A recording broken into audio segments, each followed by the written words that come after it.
TED Talks, brought to you by Erbs and Gerbs. Go online and check out their delightful sandwich menus and soups. Order yourself something today. Ted Schwerzler back with another TED Talks Twins update.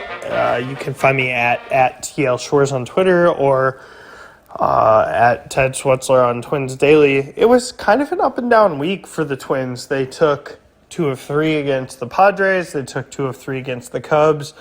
Both of those series were somewhat maddening, but also equally pleasant to see Minnesota show up, especially from an offensive perspective.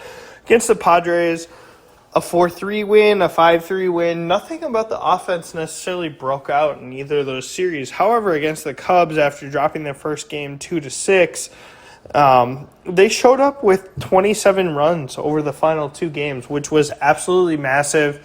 Marcus Stroman has been very good for Chicago this year. He's a ground ball pitcher. The Twins were able to get to him for a substantial amount of runs. They beat him around the yard. It was a good series. Coming onto the road then and having to deal with the Dodgers, who granted are not the same Dodgers team as they have been in the past, we're still going to provide a formidable opponent. I mean, the Twins had to face Dustin May. They had to face Clayton Kershaw. It was going to be a tough series. And after dropping game 1, they came out and beat Kershaw around to grab that 5-1 win in game 2. Game 1, they really should have won as well. They got down early.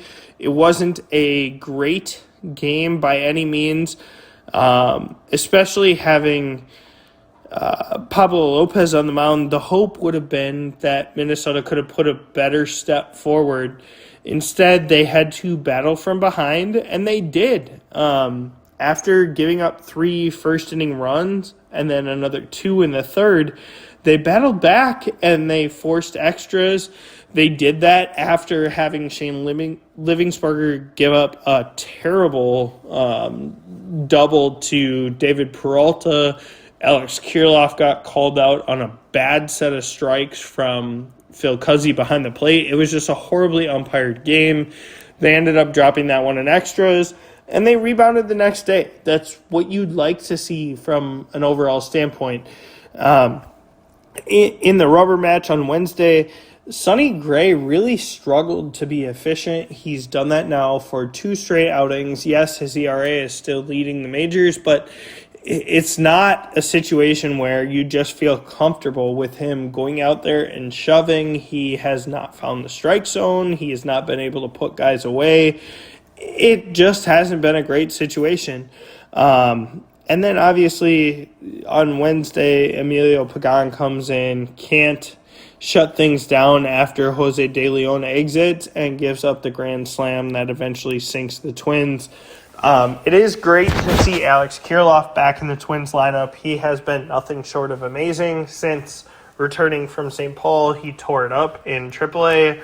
He has been great since returning. It looks like that wrist issue is not a problem any longer, which if he can continue to keep that up throughout the rest of the year and not feel any ill effects from a health standpoint, Minnesota could finally get a glimpse of the hitter that they feel like they have developed over the past handful of years.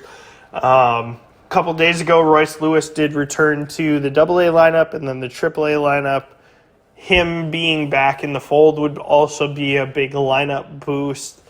Makes sense for him to factor in probably at third base. Jose Miranda is at AAA right now and struggling to start his reset there. But both Lewis, Miranda could provide opportunity for Minnesota down the stretch. And you might see Edward Julian again and Matt Wallner again continue to add value. But those two have been very, very good. And the Twins now will go into a weekend series against the Angels and hopefully be able to provide a little bit of extra distance in the AL Central. We will check in next week and go from there.